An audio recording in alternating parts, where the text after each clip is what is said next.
One of the things that we're all most proud of is through this transformational journey of change, we lost no advisors. Every single one of them opted to take this journey with us. And was it harder than we expected it to be? Yes. Was it significantly more expensive than we expected it to be? Yes. So did I predict all the landmines? No, right? But because of the fact that every single person told us we were going to fail, we had to get tremendous clarity internally on those touchstones.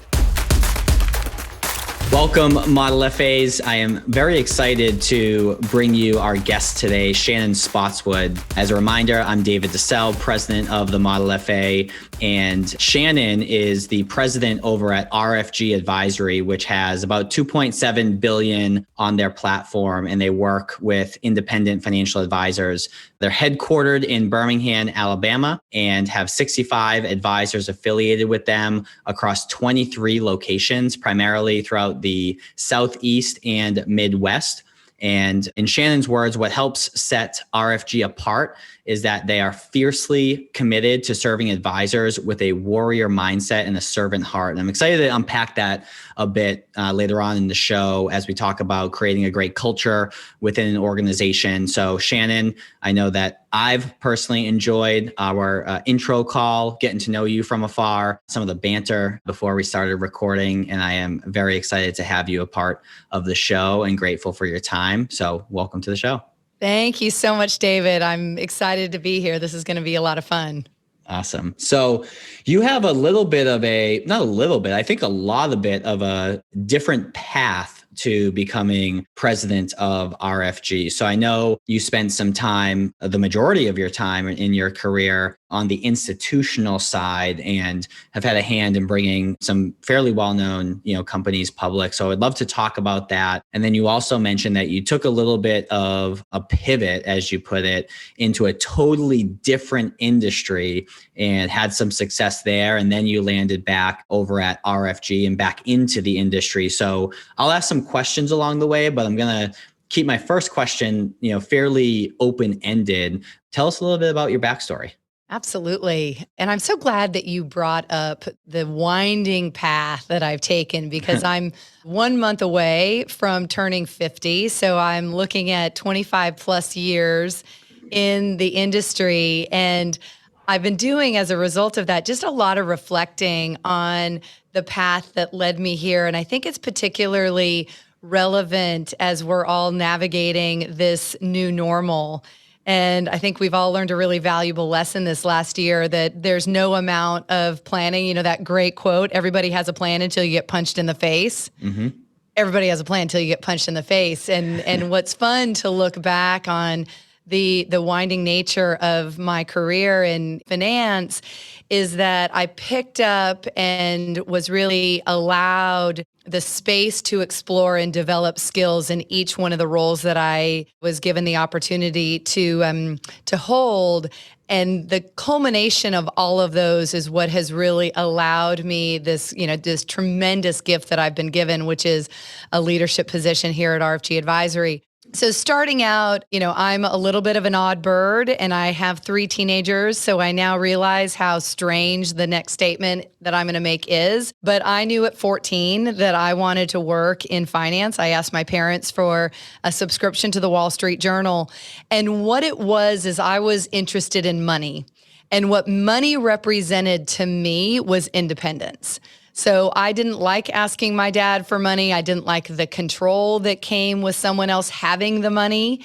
And it was pretty clear after, this is back in the era of Liar's Poker and the Den of Thieves and kind of the Wall Street lore of the 80s, reading those books that there was, something to be harnessed there, especially as a young girl at the time. And so I was very singular in my mindset of wanting to work in finance.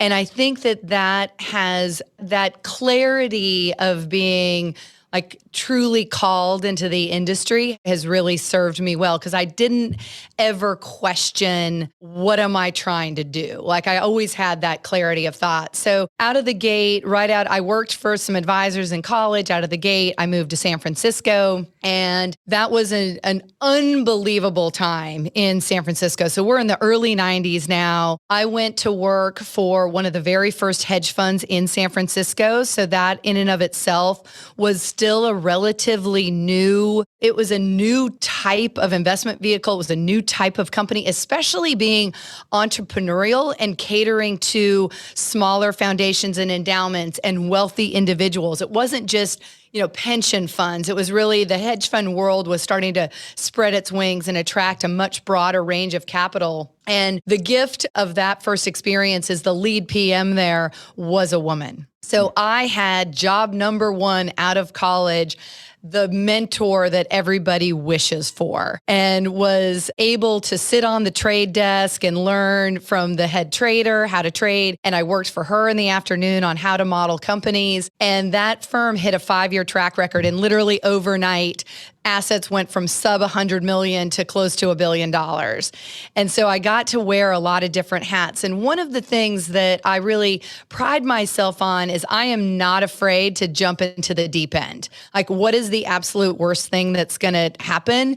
You're either going to sink or you're going to dog paddle hard and fast enough to figure it out. And I'm really comfortable with being uncomfortable. And so, the lens of looking back, and I think this is relevant to where I am today, is that developing that, or at least acknowledging the need to build that muscle of being comfortable, being uncomfortable, is what has really served me well as I've navigated this path. I was able to springboard from that role into investment banking. So a 2-year analyst investment banking program. It's been in the headlines lately. I think the folks over at Goldman are rebelling from the 100-hour work weeks and sleeping under their desks. So my experience in that looks no different than anyone else's, with the exception of, and this is like truly one of the most fun chapters of my career, I joined an investment bank called Volpe Brown Whelan.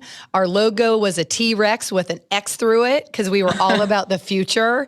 And the first deal that I worked on, as I'm a baby analyst here, I can't take credit for this deal, I was in the trench, was Netscape. So the very first internet company to go public, we took them public. And subsequently, this is before the bulge bracket firms had really tapped into high tech as a bankable area. We were running around, driving up and down the 101, knocking on doors in Silicon Valley, like, have you thought about going public? Writing S1s that were like, what is the World Wide Web? What is the internet? What is this, now hugely important, probably the most important economic industry in our country. So what an unbelievable experience in your early 20s to work with everybody who's like, we're going to break stuff. We're going to do these really, kind of crazy cutting edge ideas of companies. Did that, was promoted to an associate position, helped them start an M&A group, which is just, like translation for sleep under your desk, right? Sleep under your desk, work around the clock, but I wouldn't trade those hours in the trench for anything. I learned more in that time. And anyone who is young and is looking at our industry, don't be afraid to work really, really, really hard, because the skills and the resilience that you build from those hard situations is like, there is no end to the dividend that is paid through a professional lifetime. And from that role, I had, from that 14-year-old, my goal, the holy grail for me, was to be the manager of a hedge fund. I wanted to be a portfolio manager of a hedge fund. And I was at that pivotal point, an associate at an investment bank. You either go to business school or you kind of keep climbing up through that. And I was given really the job of a lifetime. I joined a hedge fund called Symphony Asset Management. I was employee number 9. They hired me. They were all quant jockeys, like brilliant quant jockeys. And they were doing quantitative, qualitative investment strategies and needed someone to come in that spoke qualitative, that could talk to companies, that could add a qualitative layer to one of their portfolios. So for 6 years, I ran a long, short equity fund that was investing in European and UK companies. So I got to spend the better part of 3 to 4 weeks every quarter for 6 years over in Europe and learning the cultures, investing. It was part of that included a 6-month stint living in London. So it really is like, this is the stuff that dreams are made of. And that firm, while I was there, we were acquired by Nuveen Investments. We grew incredibly fast. We had tremendous success in the institutional market. 4 very visionary founding partners who really were willing to take a huge risk on me. I mean, I did not have an Ivy League pedigree to come in and run a hedge fund for them. And, jumping into that deep end of the pool and bringing that qualitative skill set to them, learned just more than anyone could ever hope for in that. But I really, I learned not only about investing and analyzing companies and dealing with institutional investors. That was my first foray into leadership and culture. And I almost, our motto back at Symphony was have fun, make money. But the first part of that was have fun. That was, the antithesis of every other hedge fund. It wasn't about having fun. It wasn't about enjoying each other.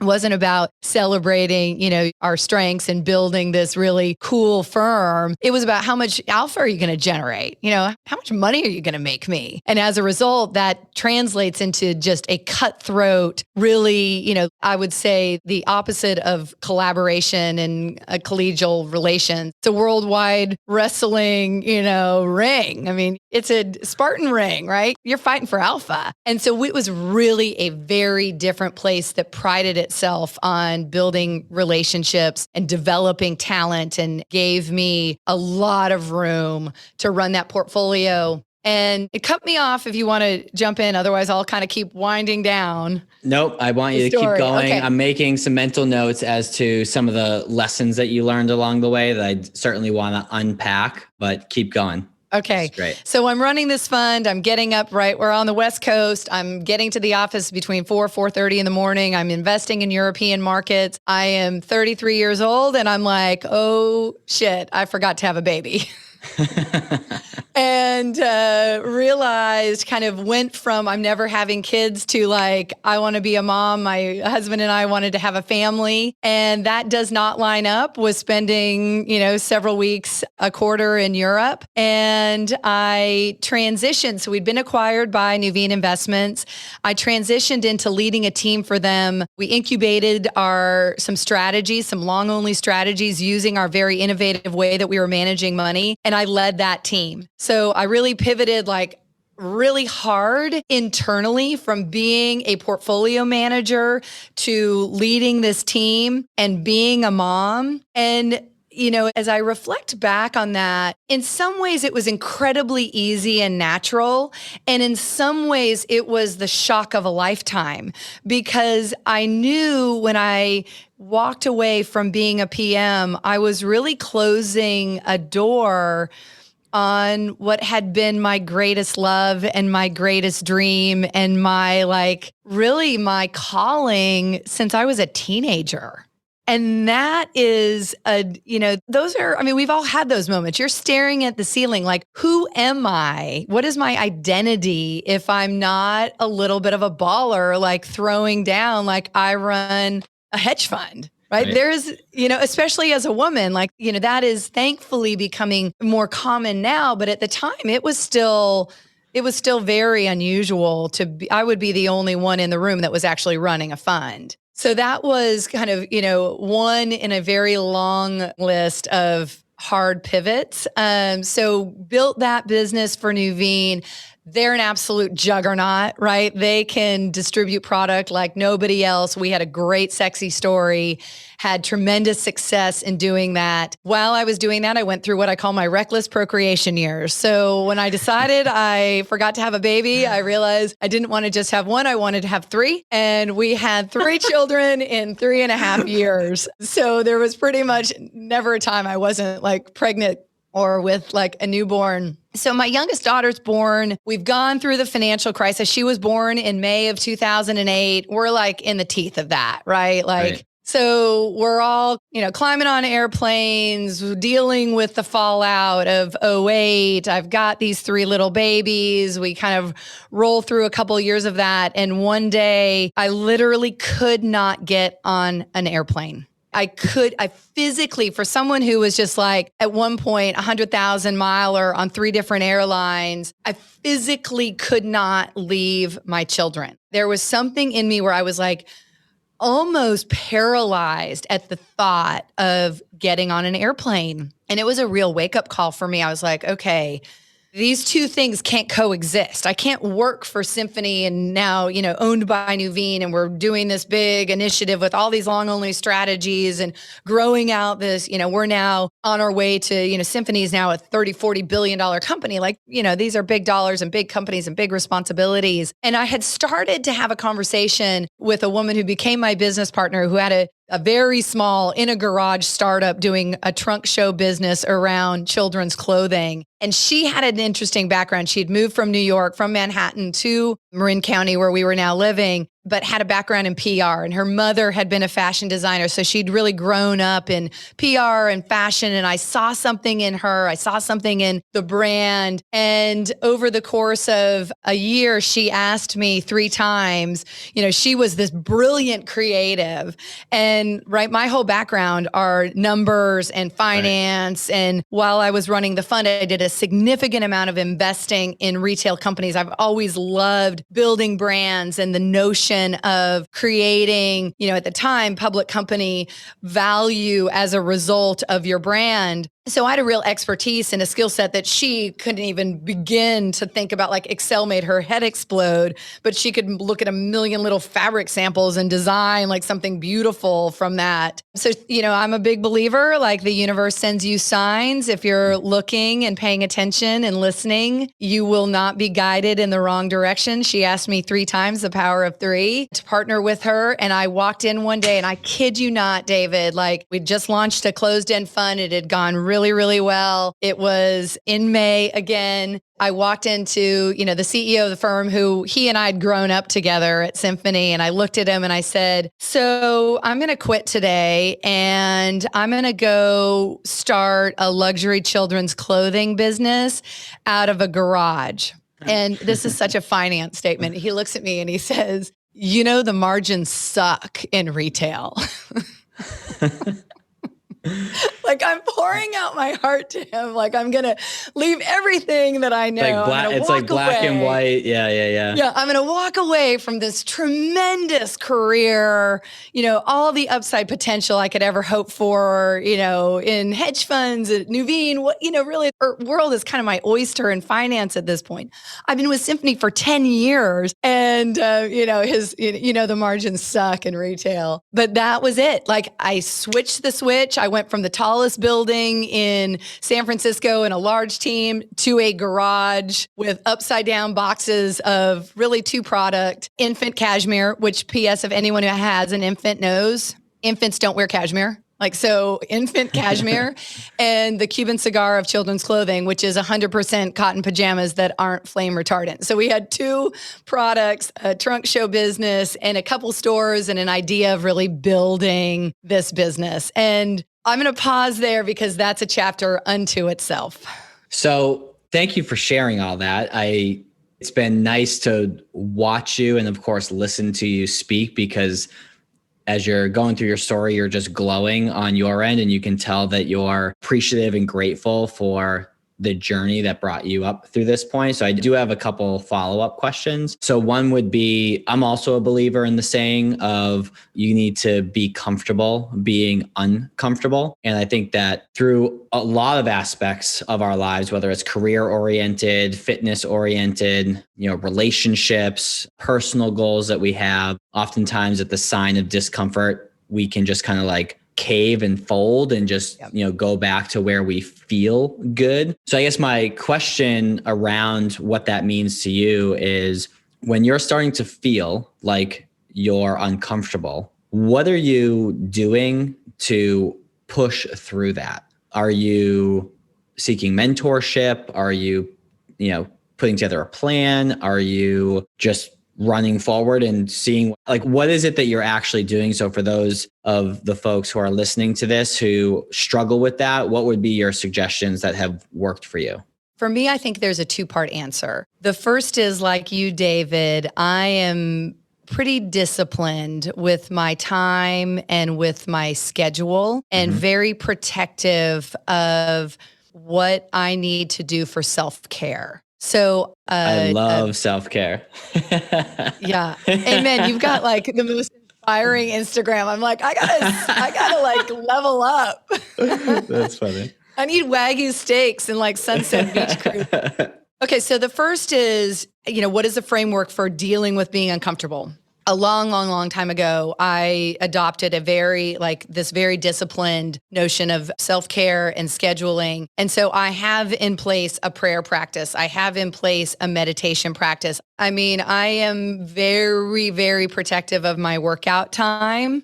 And when you say you have a good practice around that, it's literally like in your calendar, or how are you holding yourself accountable to actually following through? Because I find a lot of people say they want to do these things, but then they get, quote, busy, right, and it, goes lower on the priority list. So how is it that you're holding yourself accountable to doing those things that essentially secure your mask first before being of service to others?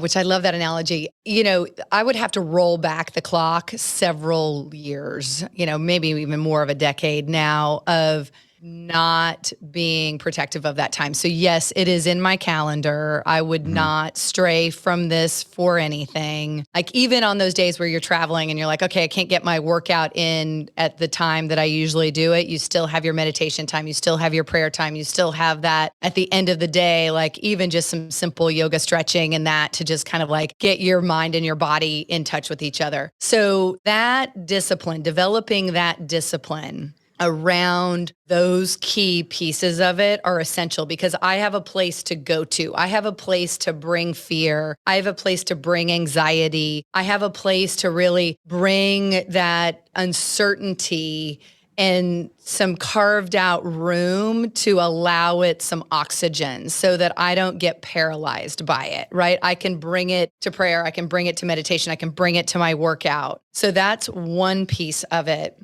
So to sum that up quickly, essentially what you're saying is through prayer, exercise, and meditation, those are your means of centering yourself when the outside world could be fairly, noisy and stressful and anxiety driven. So those are your three mechanisms to take a breath, center yourself, refocus. Exactly. Understood. And then the more tactical piece of it, one of the skill sets that I feel you really develop and that I have mastered, like this is something I would say, I won't claim mastery over many things, but one thing that I have really mastered is the art of the mosaic theory. And that comes from 6 years of running a fund where you're connecting dots on a lot of disparate data points. So you're really reading, volumes and volumes of research on companies and industries, on economic trends, on fads, on, whatever you can get your hands on in order to make decisions around, do I invest? Do I short this company? Do I go long? Like, do I sell? Do I buy? Whatever it is. And so the tactical piece of being uncomfortable for me is I am a natural researcher. So I am going to absorb as much data as possible, whether it's from what I can read, what I can Google, what I can find, who I can talk to, who's doing what worked, what failed. So I'll get really comfortable being uncomfortable by going through that process of assimilating a massive amount of data. And we're talking about like big stuff, right? If I'm picking out tile for my bathroom, I'm not doing this. But if we're starting a strategic course or we're going to make a big investment in business, or even quite honestly, we'll talk about after living in San Francisco for more than 20 years, we moved to Birmingham, Alabama. No, we're not from Birmingham, Alabama. No, I did not grow up in Birmingham, Alabama. And no, we did not have jobs in Birmingham, Alabama. So, on these big things, for me, I go to those two avenues. I've got the room and the, if you will, the protected space to process, and then how I get comfortable making a decision in collaboration and partnership with my business partners or with my husband is going through that just exhaustive assimilation of data. And what's important in developing that skill is it can't be open-ended. You're never going to have the answer to every single question. You just have to amass enough data that you can answer your pro-con, that you can identify, all right, I'm not going to be able to predict every landmine that might blow me up, but I've identified the ones that I can, and I've assessed the risk associated with them. So for me, getting comfortable being uncomfortable is a dual track with those two lanes. Awesome. And I couldn't agree with that more. And as we had discussed on our intro call, and maybe you've gotten a sense through social media as well, I love to consume information, be it podcasts, audiobooks.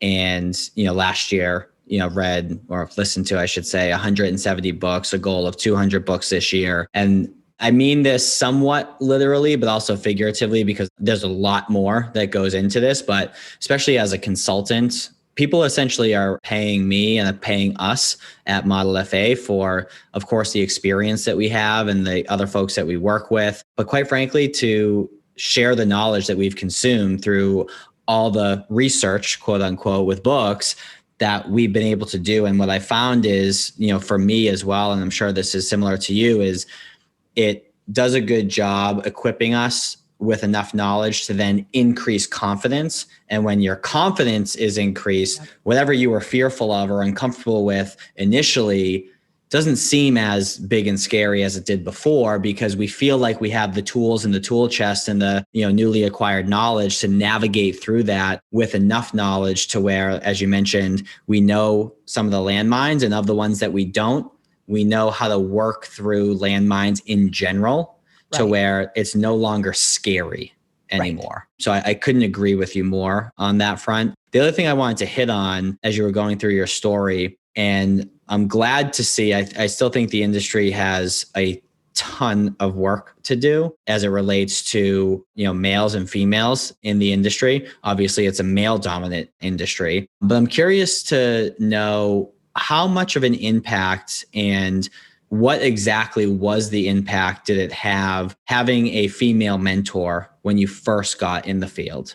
David, it would be impossible to quantify, right? Like, I attribute everything to it. I mean, I really believe I would be where I am regardless if I had not crossed her path. But I certainly wouldn't have, I was so fortunate in that as, a 22-year-old kid to be swept up into this kind of protective embrace of this really kind woman whose interest was watching me grow and thrive and succeed. And it doesn't mean that she was always easy on me, right? It wasn't all like, oh, we're skipping through the park with like our picnic baskets, but she really wanted to teach me. She took very seriously hiring me and invested significantly in making sure that, after a year of being with that firm, I could confidently go into an investment banking program. I was the only non-Ivy League kid in that analyst class. How did I get there? I basically had business school my first year on the job. I got to sit on a trading desk and invest in IPOs and spent all, afternoon ripping apart companies and modeling them. They had, just come out, they didn't know anything. And I had a year of like an MBA under her tutelage. So it is something that I try and be really intentional about with my time and my team, both giving back and mentoring within our team, giving back and mentoring, within our community. I've got two teenage girls, a 16-year-old and an almost 13-year-old. So this is a call to arms. You have young women in your organizations or even your peers who maybe haven't had the privilege of coming up through or working in companies where they were heard, where they were valued, where their opinion mattered, where there was really the forum for taking risk and being recognized for the value that they're delivering. And it's, you've got to be intentional about it. Hey, Model FAs. I know you're enjoying this conversation, but I wanted to take a quick break to talk to you about the Model FA Accelerator. This is a unique collaboration between us and you, where we help you build a financial advising practice that you can be proud of. We focus on the foundational concepts around how to pick a niche or a specialization, how to price your services, how to construct an offer that people are going to buy, and then how to market it and sell it in a way that'll get people to sign on the dotted line and become clients of your firm, all while giving you the information to scale and set up workflows and operational processes that will allow you to reclaim your time and build a practice that doesn't run you. So if you'd like to hear more about that, go to www.modelfa.com/accelerator or www.modelfa.com. Hover over, work with us, and click on Accelerator. Hope to see you in the program. So let's say I'm a female and I'm either considering getting into the industry or I'm already a part of the industry and I'm at a firm and it's all men for the most part, in the advisor role. What would you suggest to someone in that situation as it relates to finding a female mentor, even if it's outside the four walls of their organization now? I thought you were going to go with a different direction. And I kind of had this light bulb moment as you were talking. So I'm going to answer that first and then I'm going to come back to your question. Cool. Because I feel like in the interview process in that role, be aware of the environment that you're getting in. And I have this conversation all the time with, advisors who are running their firms or, regardless of size, that I think, there is a real desire to promote women and to foster their professional development. But a lot of these organizations just don't have the muscle memory. They don't know how to do that. So I would say, point one, when you're having that interview, we're now at a crossroads, right? We're no longer this hierarchy of come work for me and I'm the boss. That doesn't work anymore. That doesn't fly. Yep. So when you're in that situation and you're interviewing, I would say regardless of level, have an open conversation about what, acknowledge the elephant in the room. It's all men here. So I'm going to need you to advocate for me. Don't let my voice not be heard. Invite me to sit at the table. Allow me to have some space to have an opinion. And I would say in the interviewing process, regardless of position, you're coming in as an admin, you're coming as an advisor, you're coming in as an associate, whatever it is, have that conversation in that role. And then the outside mentorship question, absolutely. Absolutely. I think that you've got to have someone else that you can bounce some things off of, if for no other reason than to find kind of your backbone for when you're need to stand up for yourself and need to advocate for yourself. I was really fortunate in that all of, my partners today, 2 men, all of the men, honestly, well, maybe not all, but most of them that I worked for, all really, they wanted me at the table. And they didn't want me just, what I was really reflecting on International Women's Day, they didn't want me just to sit at the table. They're like, we want you to sit at the head of the table. Well, I think it's too, and we've known each other for a very short period of time. But what I'm gathering from you is you have a nice mix of gracefulness, yet sternness and confidence and directness in your tone. And I feel like it's a nice combination of qualities to be confident enough to hang out in that room, so to speak, and confident enough to be able to give a totally different perspective than a bunch of guys may have. So for what that's worth, that's what I've gathered so far. David, thank you. I appreciate you saying that. You're welcome. Gosh, now I want to come to St. Pete, hang out on the boat. I'll take more. Thank you. I really appreciate you saying that. That means a lot. So where would the female go about searching for a mentor outside of their organization if there are no successful female advisors already there? Because I feel like it's a combination of, accepting the role as pioneer within that firm, right? And being, confident and tenacious enough to accomplish that, while also being humble enough to seeking advice, guidance, and mentorship along the way. So I guess my question, and I just don't know this, and I probably should, are there groups or forums or particular resources in the industry, or how would you go about actually finding that person to be able to ask if, they can be their mentee? I'm paging Kate Healy. Can you help us? This is something, I'll be honest, as an industry, we could probably be more intentional about. I think that we're starting to form some more female panels and groups and having conversations where it's all women speakers or associations and organizations. But I can't really point you. I feel like this is almost going to be like, take a note, call to action. We got to do something where I could say, yep, David, here is a resource for young women in our industry to be able to, get matched with a mentor. So let's put this one, give me some time on this. I've got a lot of the cool thing about working in finance and why I'm like the biggest cheerleader for women entering our industry is you want to be challenged every day. You want to surround yourself with really smart people. You want to meet some of the most talented professionals, including women, that you could ever hope to run across. Like, come on. I remember too, in our initial conversation, I took this notes and put it in quotes that you like to build things. So I'm confident that you'll figure it out. All right, let's give me till fall and let's have a follow on because I like this idea. Well, I'm batting 1,000 so far in challenging folks. And granted, it's just one example that I'm sharing now, but one of our previous guests, Ivan Farber, he authored the book Conversations, and it was just in a book. And I told him, I was like, hey, for the interview, just so you know, like I'll skim through the book enough to have some talking points, but like I can't sit still and actually read. I need it to be an audiobook. And this was back, I want to say in like November. And earlier this year in February, he went live with his audiobook. So that's awesome. So far, 100% track record. So I'm confident you'll keep it at that. So looking forward to seeing what you come up with. Tapping into my type A competitive nature, like, wait, it's a competition? I can't lose.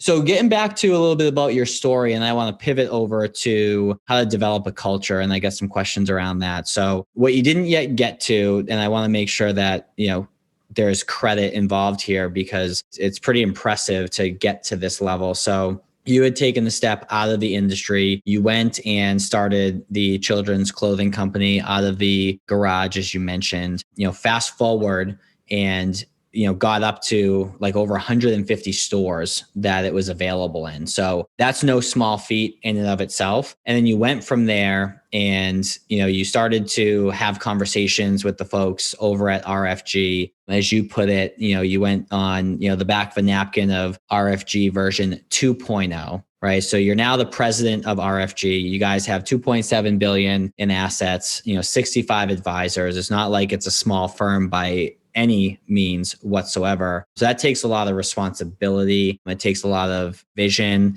It takes a lot of culture building as well. So I guess my question is, as it relates to RFG, like what does building a culture actually mean to you? And then the second part of the question would be, what are the actual mechanics? So when someone says, I really need help building a culture, right? Like I have a side client of mine who's a CPA who just, bought his firm from his senior partner. And one thing that he shared with me in our last call is he feels like they don't have a culture. So I want to know some of the steps that you need to take to actually do that. So the first question is, tell me about the culture at RFG and then how'd you get there? And then the mechanics. Oh, this is so good. This is like if we were going to pick top 5 favorite topics, this would be on that list for sure. Okay. So a little bit of context. RFG was founded by my partner, Bobby White, in 2003, and he very successfully grew the company from, starting it to about $1.2 billion when we met. And I will forever credit him, especially in our industry, for advisors who are listening to this podcast, is he grew really over an 18-month period from 500 million to that 1.2 billion through 2 succession-driven acquisitions. So 2, large advisors partnered with him. They both needed succession plans. And as he likes to say, he went back to his office for the proverbial, like, pat on the back. I'm a badass. Like, I just, tripled the size of my company. He's like, and I found myself crying like a baby in the corner. Like, what have I done? I've outgrown my team. I've outgrown my technology. I've outgrown my custodian. I've outgrown, I can't do anything but eat this elephant. Yeah. And he's also an advisor, like so many, advisors. He is the, at that point, the professional of let me take on and off every single hat, multitasking. So he's an advisor. He's got a large practice. He's now got this firm that's $1.2 billion. Like, people's heads are exploding as he's walking down. And I meet him, and 15 minutes into our first conversation, we canceled the rest of our day. And we sat there having this conversation about RFG 2.0 and the proverbial cocktail napkin. And what I was seeking, what I learned as I looked back through my professional career up until that point, is I like to build things, and I called it seeking the intangible. I wanted the intersection of talent and opportunity to build something bigger than myself, because that's what I had done already 4 times before. And he and I sit down, we talk about all the convergence of these disruptive factors coming to bear on, the wealth management industry. And the whole conversation revolved around, what is the RIA of the future? How would you serve independent advisors? What does that look like? What does that feel like? It took us about 6 months to kind of iron out our partnership agreement, ownership, and all that sort of stuff. And then I started September 5.5 years ago. And minute 1, day 1, we went on a mission to build RFG 2.0. So out of the gate, we said, we are going to tear this house down. We are going to change absolutely everything about RFG. We are going to change our technology. We are going to change our custodians. We are going to change our business model. We are going to change our value proposition. We are going to change every inch of this. How is that received by the people who are already there? So, this is the conversation he and I are having. So you're like, okay, we're about ready to spend a whole year on due diligence and then, a couple years building this from the ground floor up. And we have 30 advisors affiliated with us at the time. Every single person we talk to is like, you're crazy. You're going to fail. You're going to lose all your advisors. It's never going to work. I mean, if we heard that once, we heard that 100 times from every single person we talked to. Mm-hmm. And so we got very inwardly focused on culture. We're like, the only way we are going to be successful in doing this. And we started with roles and responsibilities. We started with, what does RFG even stand for? Who are we? What do we do? Who are we, right? Not even like, what's our mission statement? It's like, who are we as a team? We're a team of A players. What does it mean to be an A player on the RFG team? It means, we're committed to iterating towards excellence. It means we're going to work to get 1% better every day. It means we're going to lead with a servant heart and a warrior mindset. So we spent a ton of times on what I would call attributes of our team. And in parallel with that, we did roles and responsibilities, and we had a strategic coach helping us with this for a full year. I had a strategic coach helping me define like the roles, the responsibilities, the offsites, how do you message change management? How do you build this, really from the ground floor up? And then one of the things that we're all most proud of is through this transformational journey of change, we lost no advisors. Every single one of them opted to take this journey with us. And was it harder than we expected it to be? Yes. Was it significantly more expensive than we expected it to be? Yes. So did I predict all the landmines? No, right? But because of the fact that every single person told us we were going to fail, we had to get tremendous clarity internally on those touchstones. So mission, vision, values for us is interwoven into this, we're going to build RFG 2.0. So springing forward to where we are today, it's taken on several different shapes. And I would say, our culture is what, and everybody says this, but our culture is not only what sets us apart, our culture is what gets us out of bed. Our culture is what's fueling us to be a $10 billion RIA of the future. We're having so much fun disrupting ourselves and really, embracing innovation that none of us can even imagine. It's like oxygen. We're like, well, this is how you do it. But I'll tell you what, David, I've had to grow tremendously as a leader. One of the hardest, and I'll never forget Bobby looking at me and you're great at X, Y, and Z. You suck at emotional intelligence. And of course I suck at emotional intelligence, right? I was raised on Wall Street. Right. Feelings? Are you kidding me? You think you're going to have feelings on a trading desk? No. So, I spent a whole year of accountability journaling on emotional intelligence. Am I listening? Am I being intentional? Am I, all of those important factors. So all of us as leaders have had to do work on ourselves. We've been really intentional about that culture. And now at the stage where we are now, Like not only is culture, we've documented it, we reflect it in our swag, we reflect it in all the fun things we do as a team, we reflect it in the cadence of our functional team meetings, in our all hands huddles, in our leadership meetings, in our board materials. I mean, the culture is, we are now one DNA. Who we are, RIA of the Future, an independent platform for investment advisors, is one and the same with we have a servant heart and a warrior mindset. So you start off with vision, values, things along those lines. I guess my question about that is that something where you got input throughout the organization on who folks wanted to be? Or was it, the executive team huddled up and kind of made those decisions? Like, how did you come up with the mission, vision, values for the organization? It's really evolved over 5 years. 5 years ago, it was, Bobby and me, and then our third partner joined us a year later, Rick. It was the three of us, right? We were strong arming the future. We're like, people, especially when you're on that amount of transformative change, like we were really like, this is what it means to be a member, a team member at RFG. This is what an A player is. Like, these are the attributes we're interviewing for. This is the rigor around roles and responsibilities. Like all of that in the early days, was pretty narrowly controlled. Yeah. As we've evolved now, the culture is shared. It is 100% a collaborative effort, and the lifeblood of the culture is the collaborative engagement with all of that. So the refining of is, we were just actually working, and we could have a whole separate podcast on how you amplify enthusiastically culture in the new normal, in a virtual environment, in a hybridized work environment. Like that's literally a whole separate conversation. Mm-hmm. But part of the work that we've done this year is we've, really focused on our onboarding and recognizing you can't onboard someone one time.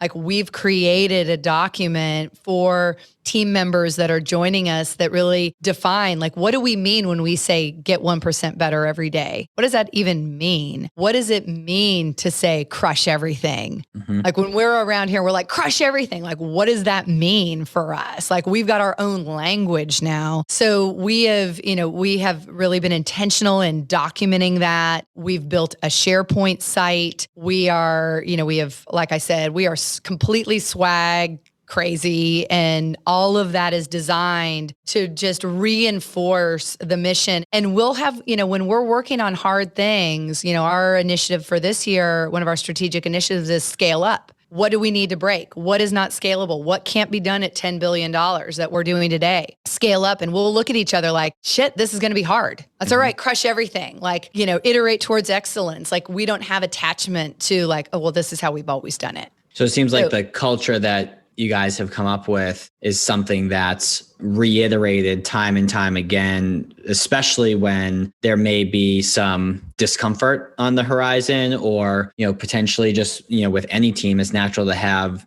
friction in some way, shape, or form at some point in time. But then it's almost, actually, this is kind of a cool comparison. It's almost like the culture serves as your version personally of working out prayer and meditation, where it kind of centers the company with one mission, and every decision that's made is determined by, or depending on the decision you make, that's determined by, is this in alignment with our mission, vision, values as an organization? And you're 100% right. And that's so like, drop the mic. That was so beautifully said. I love that. And, I was thinking about your CPA client. Here's the deal. You can't fake it. Right? You can't fake it. You can't hire McKinsey and like, we're going to have a mission statement, or we're going to read this book. We love the metronome effect and the cadence of running companies and, traction and BE 2.0 and like all that stuff. Like I consume that like you do, right? Feed me more on operational efficiency and optimization, but you can't fake your values. You can't fake your vision and your mission. So as you're thinking about like, we have no culture, that's a lot of like, okay, like it's time, get in touch, get your mind and body in sync, because you need to do some soul searching. Because if you are not willing to like preach it, right, it's not happening, right?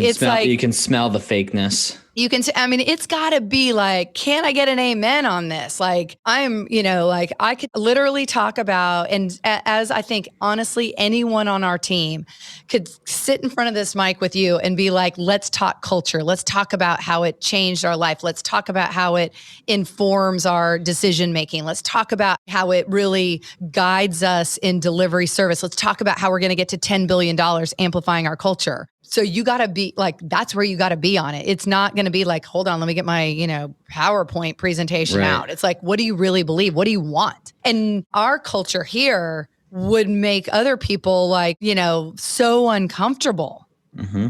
They're like, I don't want to go 100 miles an hour on the edge of innovation.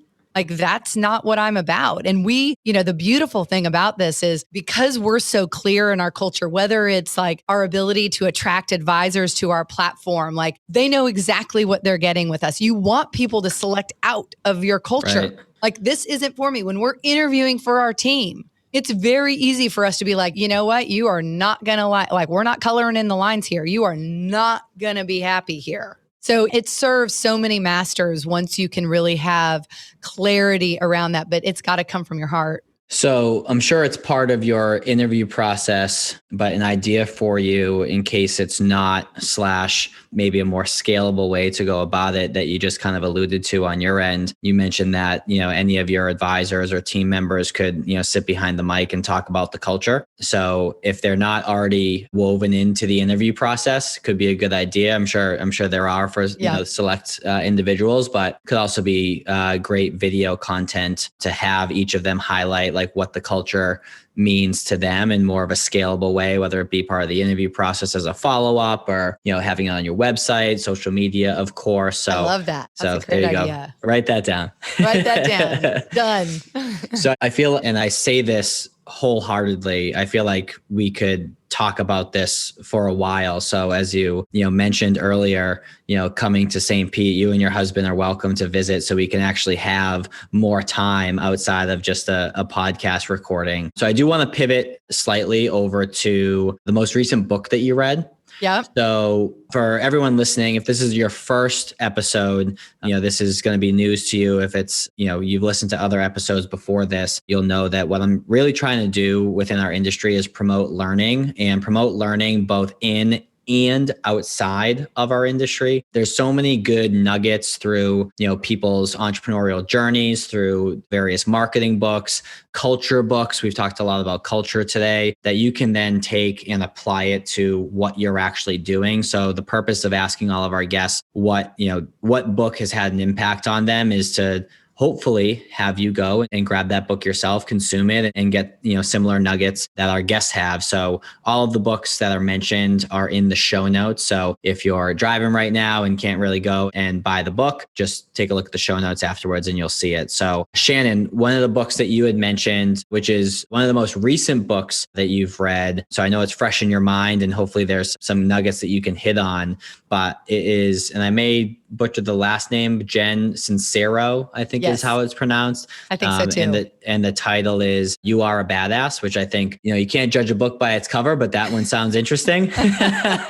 So tell me a little bit more about that. I have not had a chance to read that yet. But well, what's fun about this book is like I could consume all of this information kind of indefinitely and really feel energized by it. Our director of operations is at the beginning of COVID when we all went virtual was like his goal for 2020 was to really level up as a leader, which I just, that's awesome to hear. And so he committed to reading one strategy book a month. And he shared this with all of us. And we're like, we should have a leadership team book club, which I never wanted to force that, right? I don't want to, I was reading all this stuff, but you're never going to be like, oh, great. Like, oh, now we have to read a book. You don't want that. So he brought it. We did one a quarter last year. So we did 4 last year. It was some of our most fun time. And we found that our best time to have book club discussion as a leadership team was at like 6:37 at night with a glass of wine. So it allowed us to connect in a different environment. And my mom's been, I got finger quotes up right now, been a part of multiple book clubs, as they say. So I feel like it's but this one,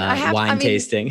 This one is like, as I looked back on highlights of 2020, that would be on my list. Like it was really a fun connecting exercise. guys. So our Q1 of 2021 book, I brought it. So if you're watching, you can see it. You Are a Badass, bright yellow cover. And you got a bunch of, notes and whatnot. So you are an active reader. I am a very active, like give me a yellow highlighter and I'm like at home with it. Okay. So what I loved about this book, as I mentioned, I'll be 50 here in a few weeks. And that is just a time for reflection, right? You kind of feel like, wow, I'm at the halfway mark. What is the next 50 years going to look like? This book is all about manifestation. So I'm a big believer in write it down. I'm a big believer in pray on it. If you want it bad enough, you will manifest it into your life. And this is really, like, I would say, the beginner's guide to manifestation. And what I loved so much about it is, for me, I have several tools that I use around both short and long-term goal planning. But this one, I felt really energized to think bigger and to dream bigger and to question some of the goals, the why behind some of the goals that I have been working towards. And like, do I want that or do I really want something bigger than that? And so it was, I think part of it was where I am. I read it all, full disclosure, I read it on the beach in St. Thomas, which is not a bad, staring at the Caribbean will get you inspired any day. But this is a fun one. And the most fun thing for me about this book is I actually bought this book for my husband in 2015. And then a friend of mine gave it to me for my birthday, probably 3 years ago. So this book has been basically, as I call, traveling around my bedside table for the better part of 6 years. And I just find it's really interesting that I picked it up at the time that I picked it up and that I felt really energized reading it. I mean, it's just full of like I refined actually, which, we started with this, so I'll share this. I refined on the back of reading this, my daily prayer. Like I evolved my daily prayer after reading this book. And so it had like little actionable items, it had big actionable items, but I do believe you call people, you call information, you call books, you call things into your life when you need them the most. And if you're kind of open to receiving it. So I find that interesting that it's been, doing a drive-by on my bedside table for 6 years and I read it now because I honestly was a little bit like sneery at it. I was like, whatever, that's got to be stupid. Like with a title like that, it's all pop culture, nonsense, but I like it. Yeah, well, it's cool too, because for those of you listening that may also be struggling with committing to reading or finishing a book, because I know there's a lot of people listening that are probably great at starting books, maybe not seeing them all the way through. One of the things that changed from the last few years when you got it up until now was accountability and camaraderie with the book club. So if you're struggling with consuming the information that you should be consuming, feel free to, tap some other folks on the shoulder. That way you're committed to, more than just yourself. So I appreciate you sharing that. I'm going to go and scoop that myself and add it to my list, and I'll follow up with you, let you know how I liked it. Deal. Awesome. So this was a lot of fun. Before we head into the after hours section, Shannon, if someone, feels compelled to do so after this podcast, after listening to the podcast, what's the best way to get in touch with you? And I would say enthusiastically, please connect with me. We all need each other. So on LinkedIn, Shannon Spotswood, on Twitter, S Spotswood RFG, on Instagram at Strong Her Money. And then my email is sspotswood@rfgadvisory.com. Awesome. And all those will be in the show notes, and her Instagram handle alluded to it, but I would definitely also check out stronghermoney.com. I know it's a brand that you've been focusing on to really help empower women with their financial planning. So for those of you who have a strong focus on serving women, great brand to look at. And I feel like there's a lot more to discuss with you, both, over drinks, hopefully at some point in person, as well as, another episode potentially at some point down the road. So appreciate the time. And for everyone listening, as you've gotten used to now, we do have 2 asks in our episodes. So number 1 is if you found value, which I think it's impossible to not find value in this episode specifically, go ahead and share it. I think that a lot of our episodes are very much industry specific. So you typically share it with another advisor that but I think that some some of the things that we discussed in this show are applicable regardless of the industry. So go ahead and feel free to share it with whoever you'd like. That would help us out a lot and obviously help, the person who'd be listening to it a lot as well. And the second ask is we'd love for you to leave us a review on iTunes. It will certainly help with our overall visibility to be able to impact more of the community. So if you go ahead, leave us a review and just shoot me a text at 978-228-2338, both with the screenshot of the review so I know that you did it,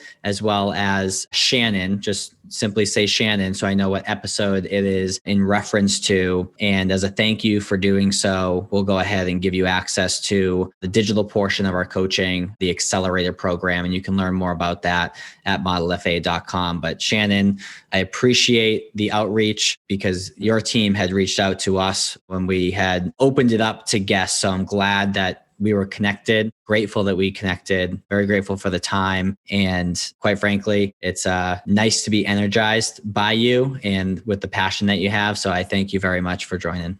Thank you, David. It was fun to be with you. I look forward to the next time, especially if it's on a boat in St. Pete. Perfect. Now we're going to head into the after hours.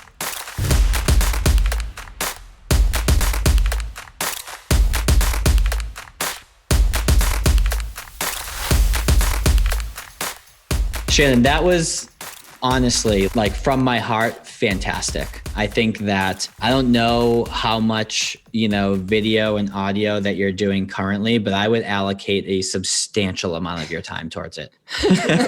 I'm not kidding. It was very, action, Gibson. very dynamic, very, like I said before, graceful yet confident. And it's a very cool mix, especially, and we have some other women scheduled, but this was the first recorded podcast since our new format, I should be very clear on, since we rolled this out earlier this year. So it was just honestly, it was a pleasure. So I thank you very much. Thank you. I appreciate you saying that. And I really love it. I'm finding, it takes you a while to find your voice in doing this and get comfortable, get comfortable being uncomfortable, get going on camera. Yeah. Let's roll. So let's buckle up. I got a couple or a few would you rather questions just to put you on the hot seat. So first one is, would you rather have no eyebrows or no eyelashes? Oh, wow. That's easy. I'm a girl. So no eyelashes. Those things I can have applied fake all day long. So I saw a meme for a dentist office that was going around, Facebook or Instagram, whatever it was. And it was about the importance of dental care. And it was a family photo and the husband had one eyebrow and the other one was missing, but he also was missing his front tooth. And it said, the importance of dental care. You didn't even notice that he only had one eyebrow. You immediately noticed his tooth. And it was spot on. Totally. Oh man. Would you rather try and survive a year in a desert with your friends or a year in a reality TV house with really dumb cast members? Easy. I went to Arizona, baby. Survive a year in the desert with friends. That's like a walk in the park. Love it. Familiar territory. Would you rather only have 8 fingers or 8 toes? 8 fingers. 8 fingers? Why is that? Because I'm an athlete. I love to run and cycle. Well, I'm gonna toss you a ball, see if you can catch it with only 8 fingers. Yeah. Awesome. Well, I appreciate you having some fun at the end. I look forward to the point in time where we meet in person. I'm committed to that. So hopefully you are as well. I am too. That'd be fun. Next time your husband wants to check out St. Pete, bring him along. I'll show you around and see if we can get you to explore here a little bit more. Okay. So awesome. Thanks, for those of you who David. stuck around, you're welcome. For those of you who stuck around for the after hours, appreciate your time. Grateful for the time spent and look forward to seeing you on the next show. Take care.